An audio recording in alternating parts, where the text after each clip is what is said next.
Listen-only mode. Yes, hello. I want to thank everybody for joining us today. Today's session is entitled Regulatory Challenges in the U.S. and India. Again, I want to thank everybody for joining us today. Today's live webinar will be recorded, and you will be able to receive a copy of this session following the live webinar if you want to share this amongst your team. This is Xybion Corporation. My name is Kevin Miller, and we are going to go ahead and begin today's session. We're going to do a brief introduction, and then we will introduce today's speaker. Before we get into the content itself, I want to share with you a little bit about who Xybion Corporation is and provide you with some basic facts and some fast facts about our corporation and our role in compliance for life sciences. Our company was founded in 1977, and the product lines that Xybion focuses on are around R&D solutions, GRC and BPM solutions, as well as enterprise asset and content management services. We are a global company. We have offices in the United States, in both Pennsylvania and New Jersey, as well as Canada, Germany, and India. We provide a very innovative development and testing center of excellence in India that delivers quality testing and development services, as well as a lot of internal product development and support. The focus and value proposition of Xybion has always been to help customers lower the total cost of ownership, deliver enterprise products and services and solutions that power innovation and efficiency. Briefly about what Xybion offers in the life sciences industry, a comprehensive set of solutions for major enterprise processes all under one roof. Again, the company is very much focused around lowering the total cost of ownership by offering validated software and services that are implemented through a global hybrid resource model based in the United States, Canada, and India. A couple of areas that we focus on are GRC, preclinical software and data management, quality management, content management, as well as enterprise asset management, and then validation, services, and testing. Today's session is going to feature Dr. Anderson Gandhi. He's joining us today, brings over 4 decades of practical experience in pharmaceutical development. He's worked in collaboration with many multinational firms and is currently engaged in integrating educational, ethical principles in making clinical research process within quality by design space. So it's very much my pleasure to introduce Dr. Gandhi. Dr. Gandhi, if you want to take a moment and just give a brief introduction. Good morning, everyone. We'll be dealing with what are the regulatory changes which are taking place in USA and India, and what are their impacts. Basically, any regulatory change is there, it will affect the cost, it will affect the time, and it will affect the quality of the products.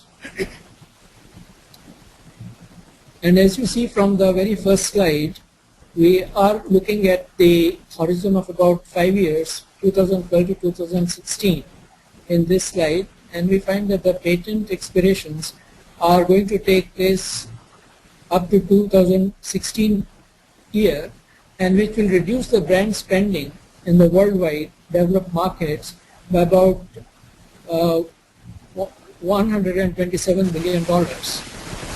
But this will be counterbalanced by generic spending, resulting in a 5-year global savings of close to $106 billion.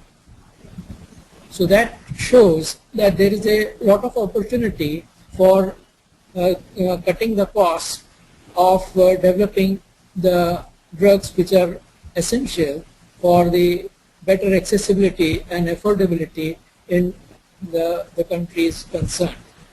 May I have the next slide?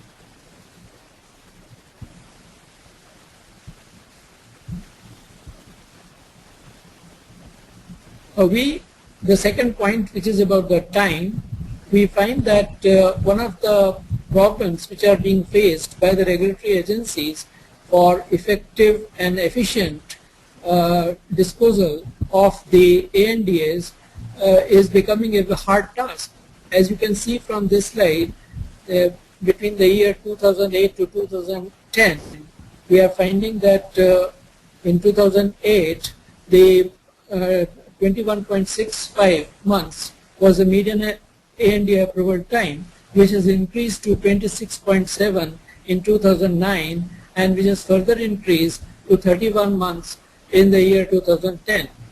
Now this has got a very important impact because 180-day exclusivity can be forfeited if an ANDA sponsor fails to obtain the tentative ANDA approval within 30 months of the application submission. So this will affect the ANDA applicants quite a lot, and in that perspective there is a need for some regulatory change to control this particular process. May I have the next slide?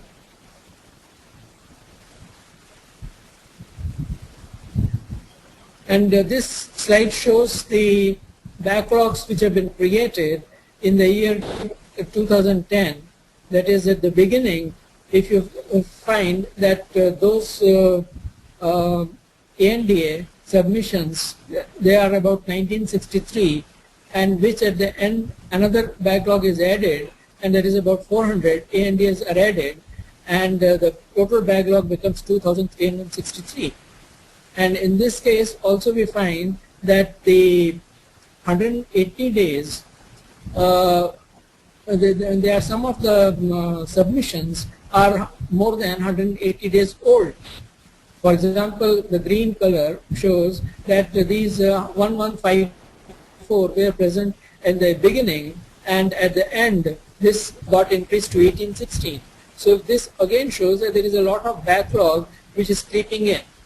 And important point from the regulations point is that they should approve or disapprove the ANDAs within 180 days. So in that case it reflects that the efficiency is being affected.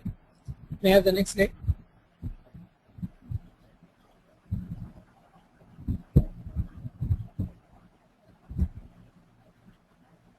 Now what is the what regulatory change can change this scenario? That is a question. Now when the ANDA is received, it has to be seen in the very initial stages whether it is complete and acceptable or not. And there have been some in the October 2013, the US FDA has created a guidance document where they have given what are the refuse to receive standards, and based upon which they will consider that the application is complete and acceptable or not. If there are about 10 minor deficiencies, then the application will not be considered as to be complete and will not be acceptable.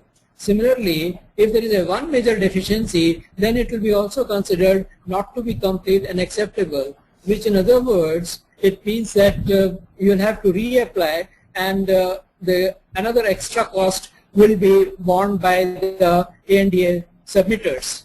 And after that only the process for the plant inspection or for the chemistry and the microbiology and for the labeling examination and as well as for the bioequivalence data, they will be then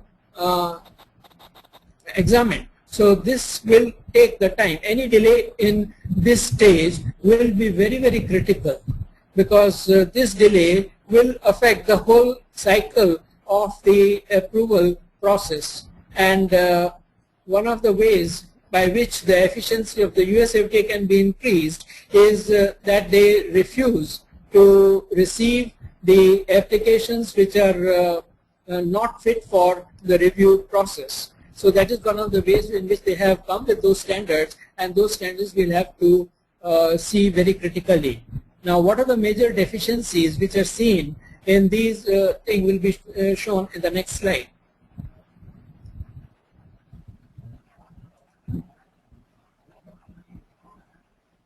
This is based upon the 2012 100 ANDA refused to receive standards analysis, and what we find that the serious bioequivalence deficiencies are seen in case of 40 cases, serious chemistry deficiencies are seen in about 36 cases, format or organizational flaws are seen in about 13 cases, clinical deficiencies are noticed in about 6 cases, An inadequate macrobiology has been seen in 4 cases.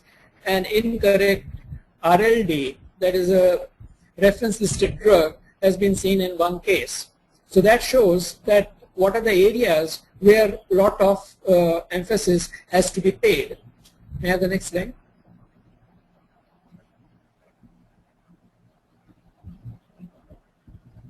And if we look at this is before 2013, so we can see that there has been, initially there was an upward swing that when they refused to receive standards, although they were not transparent at that moment, but that produced about 18% were refused in the year 2010. But after that we are seeing a steady decline, 15.5 and 9.4. That means that the people are cautious of these particular standards, and if they are more strict in applying the standards, when they become transparent, then they will become more strict, and in that case we'll have to take care of all these issues before submitting the ANDA.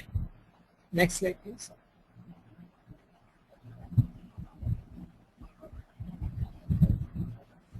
This is a story for the US FDA where the completeness and the adequacy of the data is important.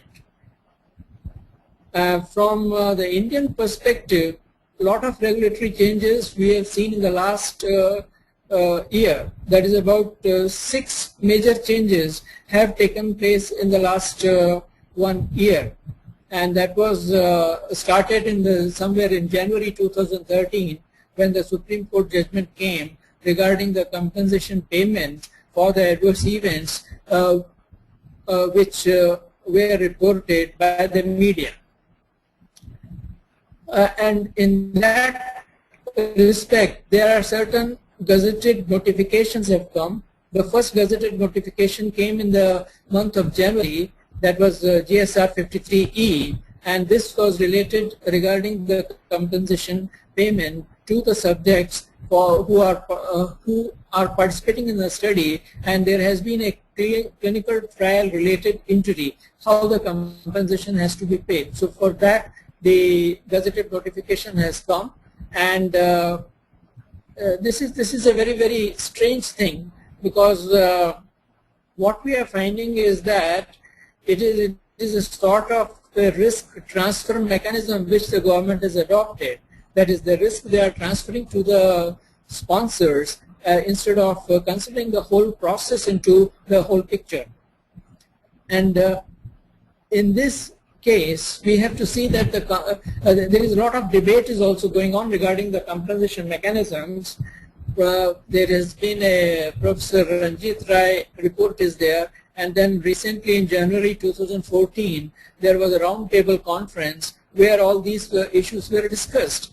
And still, this is a very, very contentious issue, and it needs a re-examination, as has stated by the Ranjit Rai Chaudhary Committee. And that is, you'll have to define a lot of things before you can settle the issues regarding the compensation.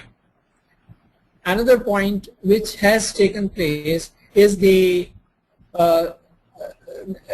things which happened in the month of February 2013 was another GSR which was issued regarding the clinical site examination and inspection, and for the non-compliance and the competence of the sites. Competence of the sites cannot be assessed. The competence of the sites has to be assessed in the terms of the staff which is present there, whether they are trained, whether they are experienced, and what kind of certification is required. Those issues have to be settled. And this also is a part of regulatory challenge which has been thrown, and this will also be a lot of what we can say as a lot of problems it will create, because this has to be looked in another government order which has come in the month of August, where they have said about the that it has to be considered as a criminal offense, or it has to be considered as a financial or civilian offense, and then the payments have to be made. But this also needs a lot of re-examination because if it is a, as has been stated by the roundtable conference also, that if there is a willful misconduct, or if there is a gross negligence, or if there is an intentionality, then only these clauses should be made applicable. So a lot of debate is going on these issues as well, that is how to assess the competence and how to examine the non-compliance issues in this case. Then another regulation which came in the month of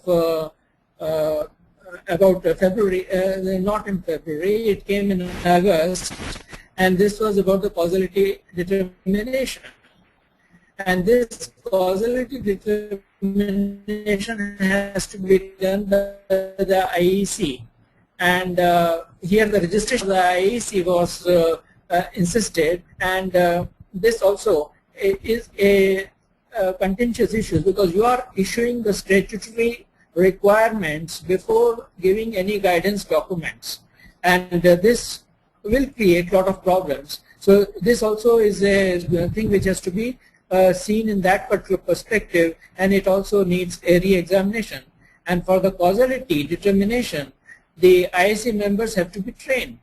There is no such things have been done, and we are finding ourselves in this position that the IIC members do not know how to assess the causality and how to determine the causality and how to correlate it with what are the investigator assessment and what is the sponsor assessment. So all these issues are there, and what I want to say is that the statutory requirements have come before the guidance documents are discussed. So that is the major flaw in the whole regulatory process.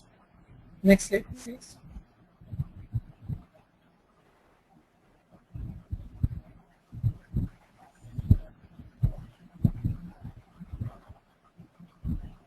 Next slide, please.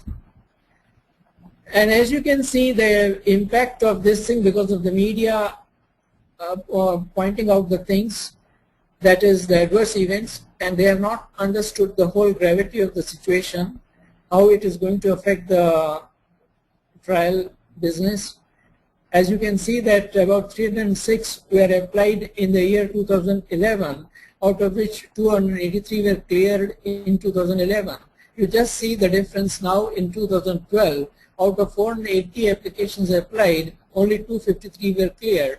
And this is again dismal in the year 2013. 207 were applied and only 73 were cleared.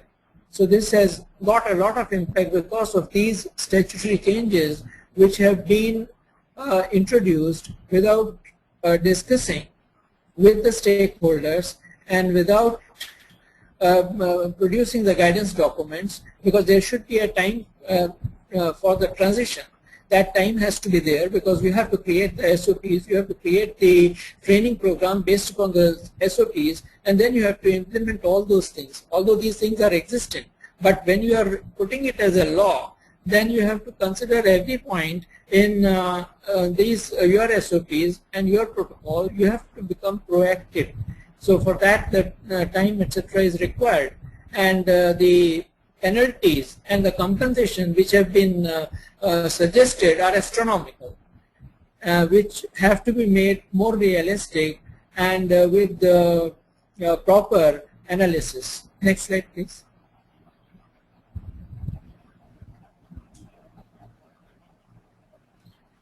We are neither interested in refusal to receive standards because we want to comply with whatsoever standards are there. And secondly, we are also not interested in failure in meeting any regulatory requirements. So that is the basic approach of all the sponsors and investigators is there. And in that, the regulatory body has to play a facilitatory role. But before, you cannot change the regulatory body. So what you can change, we'll have to consider that. Next slide, please.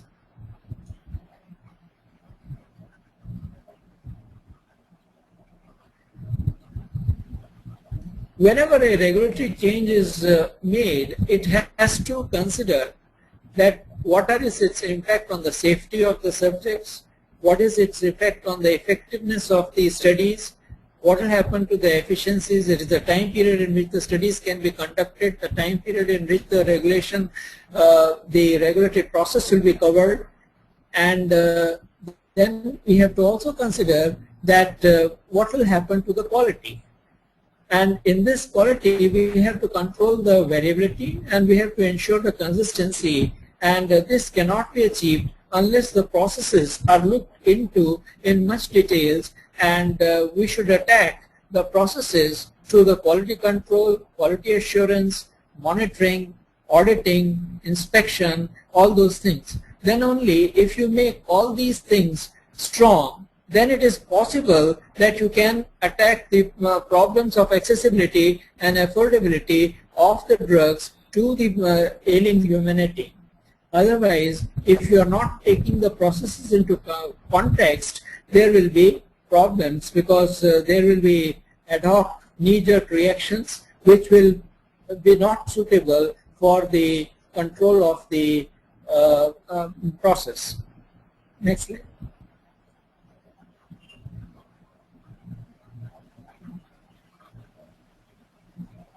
So our main question is that should we be process oriented or compliance oriented? What should be our choice?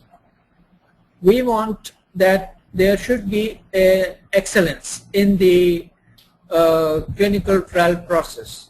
We also want that there should be an optimal utilization of the resources, and third is that the compliance should be there. Now, if we consider these three objectives, that is the clinical trial excellence process, then secondly is the optimal utilization of the resources, and third is the compliance with the regulatory requirements. So the compliance with the regulatory requirements is a minimum requirement, whereas the two important requirements are the increasing the excellence in the whole process, that is number one, and number two is the optimal utilization of the resources. Now in this case, we'll have to think that if we take the help of the technology, then we can handle these questions very well and make the process very strong. Can I have the next slide, please?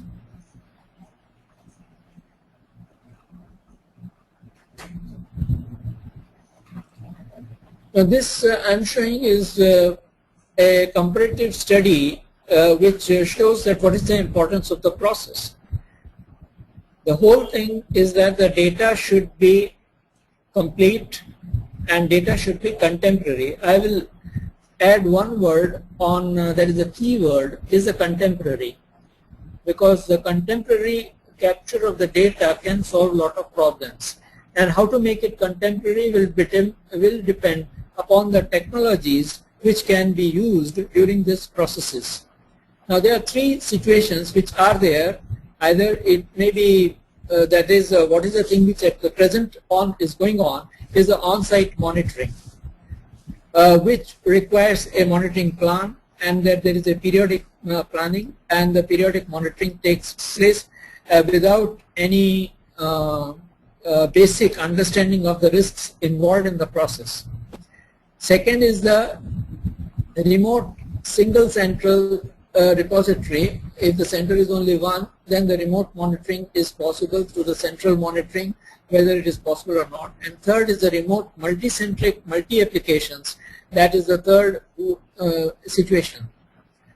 Now, the electronic data capture may be either through the sponsor or through the CRO, that these things have to be organized, and all the risks should be perceived, and one should proactively act through the study of the investigational brochure, then the protocol, what the things, there is a risk mitigation strategy should be planned in that protocol, and the data has to be captured in the CRF, and the risks have to be explained in the ICF, and these should be followed also And if it is on the site monitoring, then the follow-up will be not contemporary.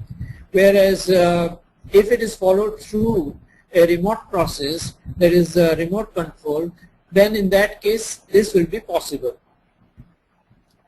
And initially we may have to require the hard copy initial and the final, and we may require in the on-site monitoring and as well as in the single central monitoring, but it becomes impractical in case of the multi-centric and the multi-application. So therefore your effectiveness gets diluted if you do not use the technology for these purposes. Next slide, please.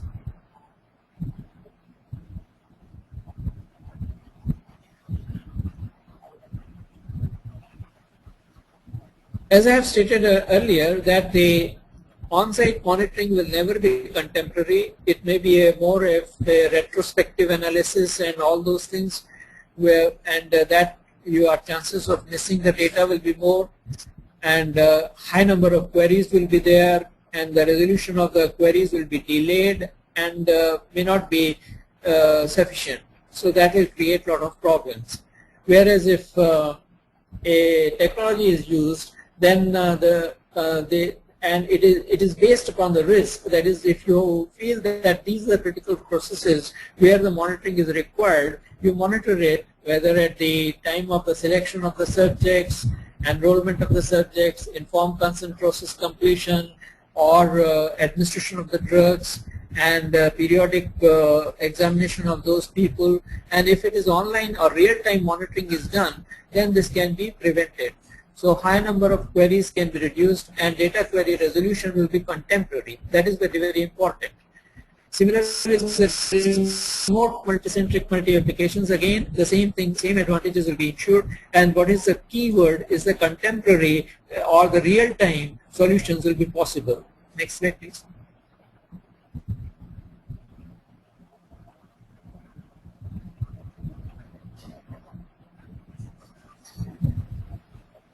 Another advantage of this process-based data monitoring is that the data trend analysis is possible. In case of the remote monitoring, which is otherwise not possible if on-site monitoring is done, because you have to collect the data and then you have to synthesize the data, meta-analysis you may have to do because of the multi-centers, etc. That will not be possible in the case of the on-site monitoring, because the different monitors will be going, and that will not be centralized, and therefore the activities will not be of any use. That is, what you can act as a proactive, the proactivity will not be possible. And the risk-based monitoring is possible only in case of the remote monitoring. On-site monitoring, this risk-based monitoring will not be possible. And in the on-site monitoring, it will be a laborious job. That is, you may be doing the source data verification 100% of the cases, and but you may not be attacking the critical steps where the remote monitoring with the built-in mechanisms to identify the flag of the risk emerging situations, that will be possible.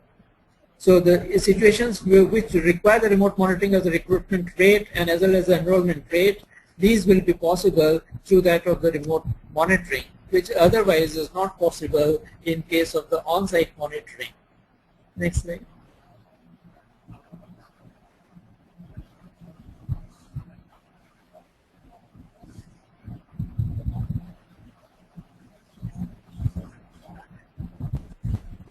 Next slide.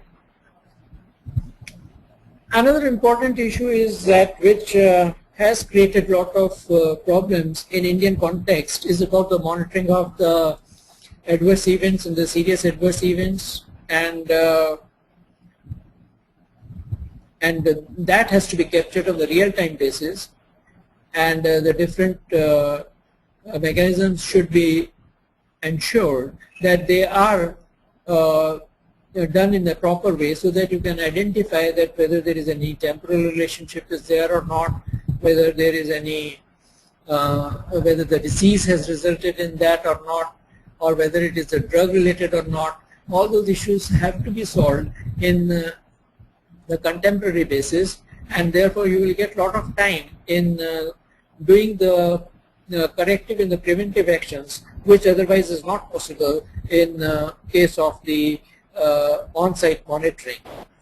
The unexpected AE and unstudied population gets increased with much more complexities. For example, the clinical trial types may change, therapeutic areas of the therapeutic segments, the site selection, different sites, and the trial stage, whether phase 1, phase 2, phase 2 and phase 3 stages, and then the country, site, and the patient. That also will be difficult to address in the case of the on-site monitoring, whereas they are easy to address in case of the remote or the single central repository systems or the remote multi-centric multi-applications. The basic the two things which emerge from this whole discussion is that we should be cautious in using the regulatory changes for controlling the cost. We should be cautious in using the regulatory changes for controlling the time, that is the speed with which the approvals can be granted, and we should be cautious in making the data, that is data should be complete, it should be attributable, it should be legible, and it should be traceable, and there is a time and the date stamp should be there, and then it should be and then it should also be original, and it should be also accurate. All those things we have to see in the whole process of the data monitoring, which is possible over a period of time. The studies are becoming much and more complexes. Instead of the two-way crossover studies, the studies are becoming three-way crossover studies or the four-way crossover studies. So the length of the studies gets increased, and therefore the chances are that we will be having less time to examine those issues if they are not done on the contemporary basis. So the major emphasis should be on the discussing the process-oriented monitoring, and much more emphasis of the regulations should come in this direction, that how the processes are strengthened rather than on the other issues which I have already stated. And there are a lot of good points which have been made by the Ranjit. There will be a single window system. Then secondly, the compensatory mechanisms, they should be decided on a different basis, and whether the compensation should be given by the sponsor, or there should be a collective pool where from the money can be drawn.